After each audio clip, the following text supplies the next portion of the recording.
はようございます。おはようございます。今日は6月はい。8金曜日。金曜日。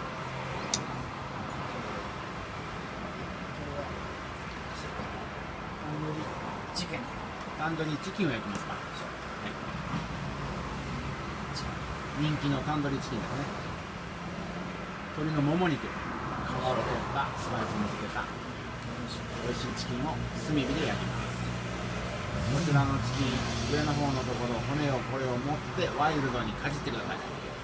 美味しいですよ。骨の周りについた肉がね、こうたまらなく美味しいですから。はい、当店のカレーと一緒に食べてもらうと免疫力が上がり、内臓脂肪を飛ばしてくれてダイエットにもいい。これから夏に向けてチキンとカレーを食べて痩せよう。はい、注文お待ちしてます。はい、タンドリーチキンです。